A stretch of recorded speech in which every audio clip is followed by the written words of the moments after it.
Kesadaran kita agar kita bisa menolong korban kecelakaan dengan baik dan benar, itulah yang ingin kita tekankan kali ini bersama dengan teman-teman PMI Kabupaten Kediri. Sudah bersama saya Pak Dwi Santoso Esos, pengurus PMI Kabupaten Kediri. Pak Dwi, sehat-sehat Pak? Alhamdulillah Mbak Ari. Iya. Ini senyumnya sudah mengandung arti. Apa Pak, artinya apa itu? Artinya senang mengalami daya. Ya betul Pak. Cuman ya kita harus mewaspadai ini apa ramainya lalu lintas ya Pak Dwi kalau pas hari raya itu ya. Nah ini yang kita menjadi topik kita kali ini kan panduan pertolongan pertama pada kecelakaan. Kenapa kita memilih topik ini Pak Dwi? Kalau dilihat dari apa yang terjadi di masyarakat, itu memang banyak hal yang perlu diketahui oleh masyarakat terkait dengan pertolongan pertama. Yang perlu saya singgung, kalau dulu itu ada pertolongan pertama pada kecelakaan, jadi hanya kecelakaan saja. Sekarang istilahnya sejak tahun 2000 itu diganti menjadi pertolongan pertama atau first aid kalau di istilah kita. Jadi itu sehingga yang terjadi biasanya di masyarakat kalau ada pertolongan pertama, ada kecelakaan itu hanya angkut aja. Betul. Jadi betul. Kadang-kadang malah yang lebih parah tidak hanya orangnya tapi dompetnya diangkut. Jadi angkut. Padahal proses itu sangat menentukan di tindakan lanjutnya. Ada first aid. Berarti masyarakat boleh memberikan semacam apa ya Pak? Kalau itu kan lebih ke bantuan jadi yang lebih mendalam. Pertolongan yang untuk awam itu dan memang ada. Jadi kita sering melakukan sosialisasi untuk tukang beca, terus sopir, itu pernah kita lakukan.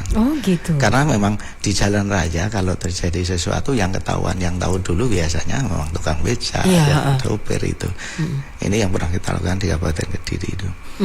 Sehingga diharapkan dia kalau ada kecelakaan bisa ditolong lebih awal dan benar cara nolongnya. Terutama yang sering saya lihat itu pernah terjadi juga di jalan raya di Kediri Blitar itu karena memang rumah saya di situ. Tiap hari saya ke kantor saya juga lewat situ. Yaitu tadi angkut padahal ada fraktur atau patah tulang di tulang belakang dan langsung diangkat sehingga tidak nyampe di rumah sakit sudah meninggal duluan di jalanan, kadang-kadang seperti itu. Karena posisi ngangkatnya juga salah, terus posisi meletakkannya di kendaraan itu juga karena seadanya. Pokoknya dicewegat gitu aja, sehingga seharusnya itu diletakkan dengan benar, kadang nekuk barang, tertekuk gitu. Nah satu lagi yang kebiasaan masyarakat lakukan itu memberi air minum, Pak. Betul ya. Seperti itu. Ini yang sangat memprihatinkan juga karena kadang ada semacam kebiasaan, suatu kebiasaan. Seharusnya memberikan sesuatu itu kalau dia sadar. Kalau korban sadar, bisa komunikasi bisa, itu sadar. Jadi bisa diberikan minum. Tapi kalau tidak sadar jangan sampai diberikan minum. Bisa salah jalan. Tidak ke lambung tapi malah ke paru-paru kadang-kadang. Itu yang terjadi di masyarakat. Kadang-kadang malah iki dia digolekne ndok pitik cemani ireng lek golek lho ya kesuwen. Ada fenomena seperti itu. Jadi itu intinya tidak boleh diberikan minum. Bukan minum saja, apa saja tidak boleh kalau dia tidak sadar. Berarti Pak Dwi kalau misalnya ya di depan rumah saya gitu atau di depan rumah teman-teman pendengar itu ada yang kecelakaan, apa yang mesti segera dilakukan? Yang mesti dilakukan adalah mengamankan dulu tempatnya itu. Sehingga biasanya orang yang ngerti satu orangnya sebagai komando. Harus diamankan tempatnya dulu, minta tolong pada yang lain. Itu biasanya, tapi di masyarakat biasanya sudah spontanitas. Terus diangkat, dipinggirkan gitu. Bukan, mengamankan tempatnya dulu. Jadi sebetulnya tidak boleh korban itu begitu ada kecelakaan langsung diangkat, dipinggirkan, tidak boleh. Jadi harus dilihat dulu korbannya sadar atau enggak. Kalau sudah itu baru meningkatkan nafasnya ada atau enggak. Cara ngeceknya gimana Pak? Karena ini nggak visualisasi nggak mungkin bisa dipegang apa nggak, biasanya kadang-kadang kita menempelkan pipi kita atau bagian telinga dan pipi kita ke mulut atau hidungnya korban. Kalau begitu, karena itu yang daerah yang peka. Sehingga ada hembusan atau enggak, atau breathing gitu. Atau kalau enggak begitu kadang-kadang ini, jadi punggung tangan gitu, ada hembusan atau enggak. Punggung tangan kita dekatkan ke hidung korban. Dan itu harus kita lakukan dulu, karena apa? Nafas ini apabila tidak tertolong dari detik ke menit sudah enggak, ya menit mati. Nah, setelah itu nafasnya aman, nah dilanjutkan dengan pendarahan. Pendarahan ini ada pendarahan hebat atau enggak? Jadi kalau pendarahan ini biasanya teorinya adalah dari menit ke jam apabila tidak tertolong. Kalau itu pendarahan arteri atau nadi atau pembuluh balik atau vena, itu biasanya akan meninggal juga, sulit untuk ditolong lagi. Jadi itu. Itu urutannya itu. Baru setelah itu dilihat ada fraktur atau enggak. Jadi itu yang perlu dilihat dulu. Nah, setelah itu ketemu baru dipindahkan. Kalau misalnya itu ada fraktur di tulang belakang, nah itu perlu, caranya pindah juga tidak sembarangan diangkat. Karena harus digolek blabak. Biar lurus ya Pak ya. Jadi itu. Biar posisi makanya masyarakat yang kalaupun tidak ada berarti memang harus ada 6-5 orang yang harus diangkat sehingga posisi tulang belakangnya agak aman. Kadang-kadang kan diangkat satu orang sehingga posisinya melengkung ya. Jadi kalau sudah ada fraktur, kadang malah tambah yang diangkat itu hanya ketiak sama kaki aja. Sehingga begitu dipindahkan korbannya wis megap-megap terus baru hilang. Waduh, hilang. Kadang-kadang yang terjadi begitu yang di masyarakat. Nah ini loh yang selama ini memang saya sendiri juga tidak tahu, Pak Dwi. Nah, pernah juga mungkin saya lihat di foto-foto yang dikirimkan pendengar pada saat terjadi kecelakaan kemudian dipayungi Pak, tidak dipindah kemudian dipayungi. Ini gimana kalau seperti ini? Itu dalam rangka supaya tidak terlalu dehidrasi. Apalagi kalau itu sudah ada pendarahan banyak terus nggak dipayungi, suhu itu juga bisa mempengaruhi juga. Itu udah bagus sih dipayungi, tapi seharusnya selain dipayung harus ada yang sudah menangani di situ. Memang kalau tidak ada yang ahli di situ juga sulit juga. Tapi prinsipnya di masyarakat yang penting nafasnya bisa tertangani dan pendarahannya bisa tertangani, insya Allah aman. Selamat ya, insya Allah aman. Pekorong kolon jutane wis karek sing ngecat Lombok. Gitu ya, betul ya. Jadi paling tidak pertama tadi yang menurut Pak Dwi Santosa katakan, pertama cek pernafasan. Kalau terjadi ada korban kecelakaan di dekat kita, cek nafasnya bisa dengan mendekatkan pipi atau telinga kita di hidung atau punggung tangan ya Pak. Punggung tangan. Terus kalau untuk ngecek pendarahan yang dari pembuluh darah. Kalau ngecek kendaraan kan pendarahan bisa dilihat aja tuh. Fisik secara ada fisik basah, gitu. Berarti kalau ada basah dilihat merah atau warnanya apa gitu. Gitu. Jadi tinggal gitu. Jadi kalau ini hanya untuk melihat denyut jantung kalau yang di nadi gitu. Tapi kalau pendarahan kan pokoknya ada cairan yang keluar, tinggal melihat cairannya bentuknya apa, warnanya apa. Kalau merah berarti itu pendarahan. Tinggal melihat aja pendarahannya hebat atau enggak. Nah begitu ada pendarahan langsung ditekan di bawah ada. Kalau memang di lapangan tidak ada kain yang bersih atau kasa steril, pokoknya ada yang ditekan dulu aja. Yang penting tidak banyak darah keluar. Termasuk kalau misalnya kan kadang-kadang kan pendarahan dari belakang kepala ya Pak, itu boleh kan? Nah ini penanganannya beda lagi. Yang saya sampaikan ini memang di anggota gerak. Kalau bagian kepala tentunya hanya memposisikan kepala itu supaya tidak terlalu banyak gerak. Gitu. Nah, harus memang kalau itu trauma atau fraktur di tengkorak itu harus diposisikan supaya tidak terlalu banyak gerak. Ini harus banyak yang menangani ini. Nah ini pernah terjadi teman-teman kita yang di PMI Malang juga pernah menangani segitu. Sampai dokternya komen kalau ini penanganannya keliru sudah tidak ada. Sudah tidak bisa terselamatkan. Ini terjadi juga waktu itu di depan rumah saya, karena rumah saya di jalan raya ya Pak. Jadi kalau saya mengingat itu teman saya yang dari kecamatan waktu itu jatuhnya di mana. Nah, kepalanya sudah pecah ya. Tapi dia sudah ngorok. Kalau dirujuk sebenarnya aman merujuk waktu itu. Tapi karena memang observasinya memang harus 24 jam ya. Nah, tidak sampai 24 jam besoknya dia meninggal karena memang sudah pecah. Oke, ya. Ya, tingkat keparahan kecelakaan ini masyarakat juga perlu tahu kalau gitu ya Pak Dwi ya. Jadi intinya memang harus kalau memang sudah terjadi seperti itu memang harus ada relawan yang memegang kepala itu. Biar tidak terlalu banyak gerak ya kepalanya. Kalau misalnya ada fraktur di kepala ya. Tapi kalau yang ada di alat gerak tadi perlu ditekan dengan kain bersih. Iya, kain bersih. Intinya kain bersih ditekan. Supaya ditekan ya Pak, bukan diikat ya? Ya. Kalau ada ikatannya diikat. Saya tadi kan pertolongan pertamanya yang intinya harus tekan dulu. Selalu perlu minta orang lain untuk mencarikan perban atau kain atau apa saja yang bisa untuk. Nah, ini pernah terjadi di tempat saya. Ya untungnya orangnya kuat lain. Iya. Pas motong pakan sapi itu, tangannya yang kepotong. Iya. Nanti sampai dibungkus dengan kaosnya. Kaosnya itu kan nggak bersih sebetulnya. Tapi karena tertekan oleh darah yang dari jantung keluar melalui arteri atau pembuluh darah itu, sehingga kumannya juga sangat minimal ke situ.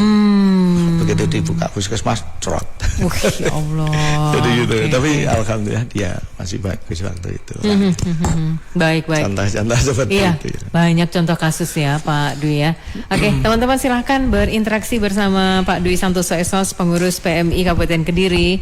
Kita hari ini ada topik tentang panduan pertolongan pertama pada kecelakaan. Karena akhir-akhir ini kita dengar sering kali terjadi kecelakaan ya. Karena keterlambatan penanganan ya Pak Dwi, akhirnya korban meninggal dunia. Padahal sebenarnya kalau masyarakat ini tahu bagaimana first aid-nya, pertolongan pertamanya, kemungkinan terselamatkannya sangat besar ya. Oke. Sebelum Pak Dwi Santoso SOS, pengurus PMI Kabupaten Kediri memberikan jawaban, ternyata ada tanda lagi dari teman-teman gatekeeper. Santi, bergabung Pak Suparlan di Beji Boyolangu Tulungagung. Oh ya, Pak Suparlan. Halo, assalamualaikum. Waalaikumsalam warahmatullahi wabarakatuh. Monggo langsung sama Pak Dwi ya, Pak Suparlan, Pak Parlan. Iya. Nggih, monggo Pak Parlan. Halo, assalamualaikum Pak. Waalaikumsalam. Ini Pak, biasanya kita menemukan kecelakaan di jalan. Nah, korban itu sebetulnya masih hidup. Tapi mungkin dalam kondisi yang emergensi atau tidak, kita tidak tahu. Nah, kebanyakan masyarakat itu tidak menolong korbannya langsung, tapi hanya mengatur lalu lintasnya. Jadi tidak ngangkat, nanti biasanya akan telepon ke puskesmas terdekat. Nah, kendalanya apa? Kadang-kadang yang ditemui itu puskesmas misalnya ambulannya tidak siap, terus kadang-kadang menunggu polisi. Nah, dalam rentan waktu itu misalnya ada masyarakat biasa begini, bawa mobil, kemudian karena korban itu masih hidup, masih memungkinkan, kita angkat untuk dibawa ke misalnya rumah sakit terdekat itu. Apa tidak diperbolehkan Pak menurut kesehatan? Baik. Ditunggu jawabannya di radio Pak Parlan nggih. Terima kasih banyak. Baik. Silahkan Pak Dwi, kita jawab Pak Parlan dulu. Nggih, Mbak Ari. Jadi memang keadaan masyarakat seperti itu. Yang jelas begini, pastikan dulu korban ini sadar atau enggak. Setelah itu seperti yang saya sampaikan tadi, pastikan lagi apakah bernafas atau enggak. Terus kemudian yang berikutnya adalah pastikan juga ada pendarahan hebat atau enggak. Terus yang terakhir, ini yang kalau memang perlu evakuasi, dilihat dulu ada fraktur atau enggak. Memang yang sangat berbahaya itu kalau frakturnya di bagian tengkorak atau kepala atau dan tulang belakang. Jadi pada posisinya saat ngangkat itu keliru. Kalau misalnya tidak ada hal-hal yang seperti tadi yang saya sampaikan, kalau misalnya nafas itu misalnya sudah bisa diatasi, dilihat dulu nafasnya itu karena apa? Mungkin karena pada saat akan kecelakaan mangan pentol misalnya, terus akhirnya pentolnya nyangkut di tenggorokan, sulit nafas, itu harus dihilangkan dulu. Terus misalnya karena nafasnya sudah aman, terus dilihat pendarahan. Kalau pendarahannya itu hebat, segera dihentikan dulu. Jadi jangan sampai nanti pada saat kita ngangkat itu korbannya masih kotos-kotos atau masih mengalir darahnya. Jadi itu. Terus kemudian kalau pendarahan sudah bisa ditangani, dilihat dulu ada fraktur atau patah tulang enggak. Kalau ada patah tulang, usahakan kalau memang itu patah tulangnya alat gerak misalnya, alat gerak itu tangan dan kaki, biasanya di situ. Nah itu diposisikan, jangan banyak bergerak juga, jangan banyak bergerak juga, karena pergerakan dari patah tulang itu bisa memutus pembuluh darah. Gitu ya Pak ya. Kita bisa mengilustrasikan saja kalau kita potong daging kurban. Tulangnya itu aja landep, benar. Tajam sekali. Nah itu kalau banyak gerak nanti bisa memotong pembuluh darah. Nah kalau terjadi pembuluh darah yang pecah di dalam bisa dari emboli, pendarahan di dalam itu. Jadi itu. Sehingga kalau itu sudah aman, monggo Pak Parlan bisa diangkut. Jadi tidak bisa kita langsung tadi yang saya sampaikan angkat-angkut, begitu ada korban angkat-angkut. Perlu ditolong dulu, dipastikan dulu aman dulu sehingga nanti nyampe di rumah sakit atau di jalan itu masih bisa mendapatkan pertolongan yang lebih baik juga dengan penanganan awal yang baik. Jadi itu sementara. Jadi dengan demikian kita berharap Pak Parlan kan menambah, ada tambahan pengetahuan ya dari Pak Dwi ya Pak ya tentang bagaimana menangani korban kecelakaan lalu lintas, terutama kalau sudah kondisinya tadi aman baru boleh diangkat, diangkut. Ya, angkat untuk diangkut. Tapi sebelumnya dicek dulu tadi ya, dicek dulu dipastikan. Begitu ya Pak Parlan. Jadi memang harus dicek dulu sebelum diangkut ke rumah sakit yang terdekat, begitu. Pak Parlan nanti boleh menularkan pengetahuan ini ke teman-teman lainnya ya, supaya banyak masyarakat yang lebih paham. Oke, Pak Dwi, sekarang yang Bu Arini di Botoran tadi ya, kalau misalnya ada lansia terpleset di kamar mandi lalu pingsan, apa yang boleh kita lakukan? Kita melihat dulu. Katanya tadi orang tua ya? Iya, lansia. Lansia, orang tua. Kita lihat dulu korban ini biasanya kalau lansia itu ada dua. Mungkin saja tensinya tinggi sehingga terjadi stroke, tiba di jatuh di kamar mandi. Terus kemudian tidak sadar. Atau memang dia pingsannya di dalam kamar mandi tapi tidak stroke, ada yang seperti itu. Nah, kalau terjadi kasus seperti itu, yang jelas kembali lagi dilihat nafasnya tertunda. Terus setelah itu kembali lagi jangan terlalu banyak bergerak juga. Kalau memang itu stroke enggak boleh. Takutnya ada pada jatuh itu ada benturan gitu ya Pak ya. Kalau memang terjadi benturan ya itu tadi tetap diamankan. Biasanya ini yang terjadi mesti bagian kepala itu kadang-kadang. Nah kalau nenek saya dulu jatuh itu ke tangan kanannya itu. Tapi karena memang tidak stroke. Jadi itu sehingga tenang dulu. Nah biasanya ibu-ibu kalau itu tadi ibu bengok-bengok disek mencari bantuan ya. Bengok-bengok disek. Padahal harusnya kita tolong dulu si korban. Kita amankan dulu korbannya, dilihat. Itu baru bengok. Ya Pak. Pak Dwi, kita ke gatekeeper lagi. Santi bergabung Pak Wawan di Ringrejo Kediri. Halo Pak Wawan. Pak Wawan. Halo, selamat pagi Andika. Selamat pagi, silakan Pak. Selamat pagi dengan Andika. Pagi Pak. Kita ke gatekeeper lagi. Nanti bergabung Pak Wawan. Pak Wawan, radionya dimatikan dulu Pak. Minta tolong Pak. Suara saya kedengaran. Iya. Monggo Pak Wawan. Langsung dengan Pak Dwi ya, silakan Pak. Pak Wawan. Kayaknya terputus. Oke, baik. Kita tunggu Pak Wawan gabung kembali setelah ini ya, tetap di Public Interaktif bersama teman-teman PMI Kabupaten Kediri. Oke, kita lanjutkan Public Interaktif bersama PMI Kabupaten Kediri. Narasumber yang hadir bersama kita Pak Dwi Santoso Esos, pengurus PMI Kabupaten Kediri. Tapi kita ke gatekeeper dulu, Ayu. Bergabung kembali Pak Wawan di Ringin Rejo Kediri. Oke, Pak Wawan, silakan. Iya Mbak, selamat pagi. Selamat pagi, monggo. Iya, mau menanyakan Mbak, kalau ini kan lagi musim hujan juga Mbak ya. Kalau seandainya ada korban kecelakaan lalu lintas kemudian tergeletak di jalan, itu penanganannya gimana? Kan soalnya kan cuacanya juga enggak bagus. Kalau pas musim begini cuaca cerah, ya mungkin penanganannya bisa lebih mudah. Kalau pas musim hujan bagaimana? Apakah korbannya juga diselimuti dulu? Soalnya selama ini yang saya tahu kalau ada kecelakaan lintas itu yang pertama kali saya lakukan adalah itu ngabarin Andika FM lewat WA. Oke, Pak Wawan. Oke, gitu dulu. Gitu aja ya, baik, terima kasih.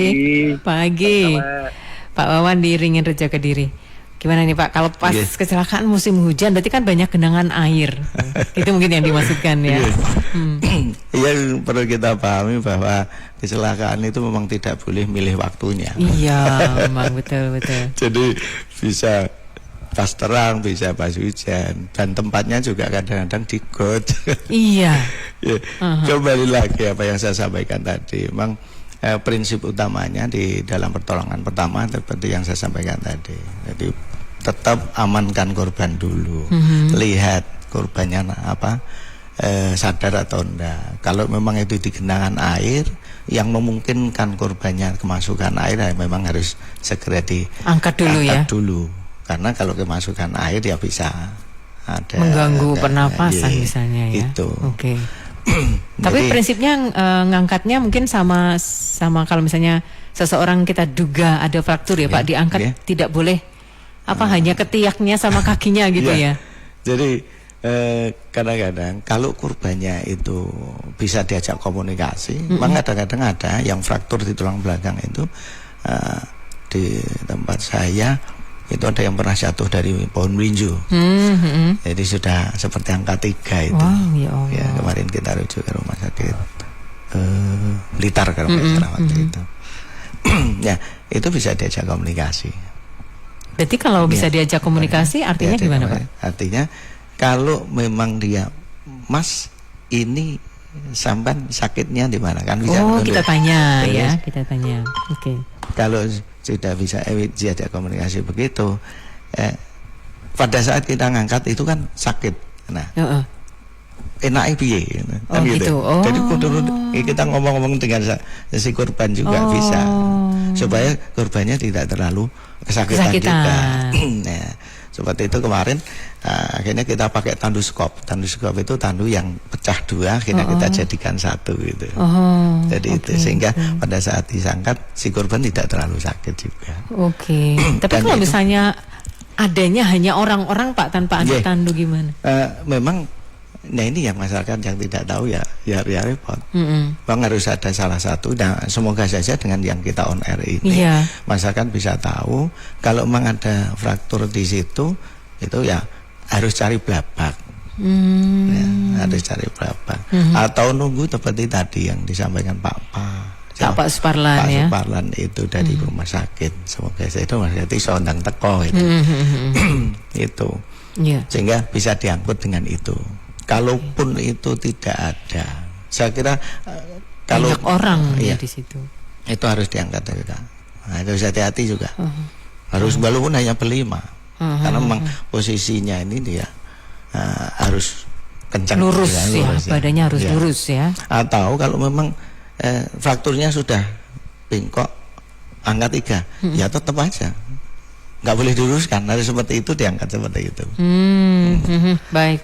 Ya boleh. Oke, terus tadi terkait dengan apa yang disampaikan Pak Wawan. Iya. Kalau hujan, ya kalau memang bisa diamankan dengan payung dan lain sebagainya, itu ya nggak apa-apa. Diamankan dulu dengan payung supaya nggak kehujanan. Tadi penekanannya kan di hujan itu. Iya, benar.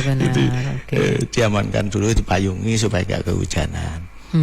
Itu kalau memang itu di genangan air ya harus segera dipinggirkan, nggak usah jangan terlalu jauh. Jangan jauh-jauh ya. Sebab dengan kita belum tahu kondisinya korban, diangkat sembarangan itu tadi yang menyebabkan kita tidak boleh terlalu jauh. Oke, baik.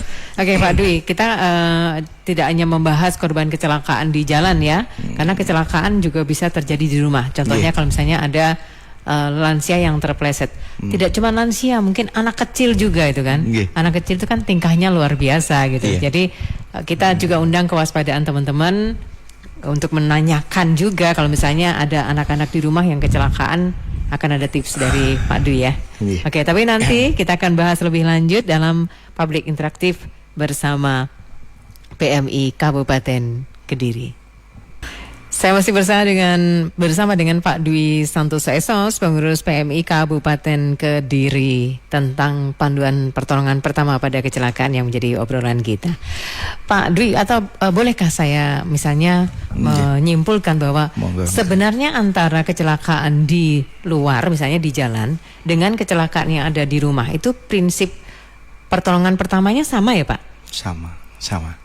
Jadi cuma kalau di jalan raya memang harus ada pengamanan. Iya, betul.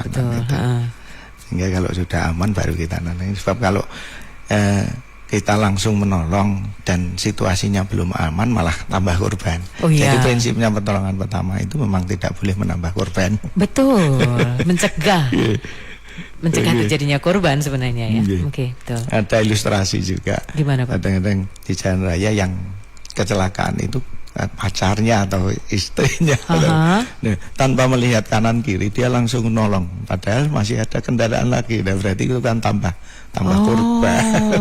Itu ya kadang-kadang tidak disadari.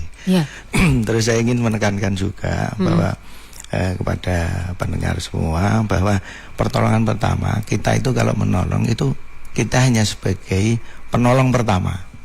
Bukan penyembuh, bukan yang menyembuhkan atau membantu menyembuhkan itu. Terus yang penting juga masyarakat juga harus sedikit belajar tentang evakuasi, memindahkan korban itu penting juga. Selain itu pertolongan pertama itu fungsinya adalah termasuk mengurangi rasa sakit, termasuk membantu penyembuhan. Jadi itu salah satunya adalah itu. Jadi banyak hal yang harus kita ketahui. Kita sekarang kembali ke gatekeeper sebentar. Nah ini betul pertanyaan yang juga mesti kita tahu jawabannya Pak Dwi ya. Kalau kena panas, entah itu kena air panas, misalnya kena knalpot atau yang lainnya yang panas-panas. Ini yang sering terjadi di keluarga gitu ya, atau di kalangan keluarga lah. Ini sering terjadi. Intinya adalah paparan panas. Terkena paparan panas, apakah itu api, apakah itu air panas, bahkan mungkin soda api atau air aki. Itu intinya begini, kalau yang ditanyakan ibu yang di Pagu tadi itu tentang air panas, ini biasanya anak-anak. Karena saya punya pengalaman itu juga. Air panas diletakkan, mau buatkan kopi Mbah Kunge diranggeh. Atau gini, mau mandi air panas, yang kita tuang duluan air panasnya Pak. Belum dikasih air dingin sudah dipakai sama anak-anak gitu. Kadang-kadang anak-anak kan seperti itu. Memang harus pengendaliannya juga, pengawasannya. Nah, yang perlu dilakukan pertama kali itu tadi nggak boleh panik. Terus setelah itu jangan digosok. Sebab kalau digosok akan terkelupas. Yang segera dilakukan adalah kalau ada air kran, kucuri dengan air kran aja. Air kran aja. Dikucuri dengan air kran sekitar 5-15 menit. Nah, itu untuk mengurangi rasa panas itu ya Pak. Bukan hanya rasa panas, tapi untuk kerusakan sel kulit yang lebih meluas. Contoh saja kalau kita ada mau bara api, segera kita beri air kan, yang kebakar hanya sekitar itu aja, tapi nggak sampai meluas. Ilustrasinya seperti itu. Jadi kalau kita kena panas segera diberi Air keran, air yang mengalir gitu ya. Pokoknya air yang mengalir itu. Terus direndam nggak boleh ya Pak? Enggak, jangan direndam. Justru air mengalir ya, dikucurkan. Karena kalau ada kumannya itu masih bisa mengalir. Kalau direndam kan terus di situ. Itu. Terus kemudian jangan diberi apa-apa. Nggak boleh diberi odol Pak. Odol dan sebagainya. Itu jangan diberi apa-apa. Justru efeknya odol itu kan ada soda apinya, malah semakin panas. Akhirnya nanti akan semakin panas. Itu karena odol itu busanya itu kan mengandung soda api juga kan. Jadi itu sehingga penanganannya itu cukup biasanya kalau dulu ada namanya Revanol, tetap di Revanol sekarang tidak direkomendasikan di dalam pertolongan pertama.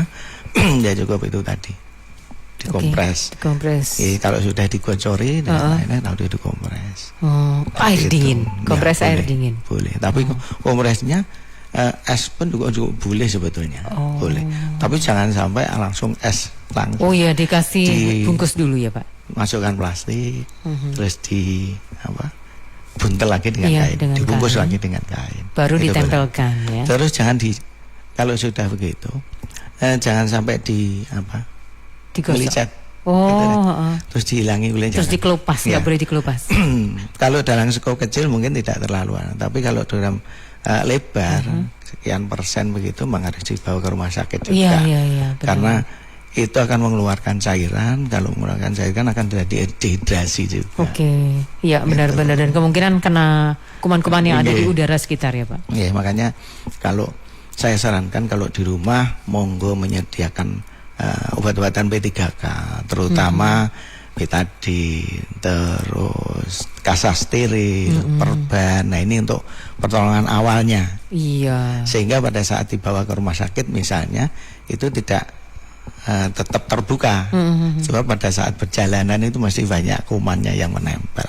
Iya. Jangan lupa lemari P3K-nya tuh diisi ya Pak di rumah itu, atau kotak P3K. Terutama yang punya anak-anak kecil. Benar. Jadi kotak P3K itu selalu ada paracetamol, obat penurun panas. Saya tidak ngomong malah, tapi yang penting ada obat penurun panas. Apapun ya, karena kan macam-macam.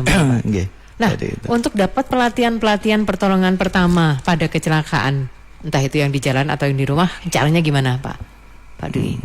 Begitu, kalau di PMI selama ini kita inventarisasi, ada yang daftar gitu. Jadi memang ada awalnya tuh daftar sebagai relawan, tapi ada juga yang mandiri, sehingga kita kumpulkan sudah cukup satu kelas misalnya, itu baru kita adakan. Seperti itu. Kalau misalnya ada komunitas masyarakat yang pasti, kalau komunitas kan anggotanya banyak, lalu minta pelatihan gitu bisa ya Pak? Itu sering ya. Ada seperti itu, permintaan seperti itu. Yang pernah itu teman-teman dari Banser itu pernah seperti itu. Atau sekolah-sekolah mungkin ya. Kalau sekolah-sekolah biasanya kita sudah punya kader atau sudah punya relawan guru yang kita latih sekolahan itu. Biasanya sudah melatih sendiri. Tapi biasanya kalau ingin memperdalam lagi ngundang kita. Boleh ya Pak ya. Caranya dengan bersurat gitu ya Pak ya. Bersurat kepada PMI Kabupaten Kediri, nanti akan ada pelatihan yang bisa diberikan. Pak Dwi, terima kasih banyak, gak terasa ini waktunya sudah habis. Nanti teman-teman PMI Kabupaten Kediri boleh talkshow lagi ya Pak. Untuk topik yang seperti ini juga masih perlu dilanjutkan ini kayaknya ya. Oke. Matur suwun Pak Dwi. Semoga sehat selalu. Sampai ketemu lagi. Amin. Semoga tetap berkah. Amin. Baik. Oke, terima kasih juga teman-teman yang sudah berinteraksi hari ini dalam Public Interaktif bersama PMI Kabupaten Kediri.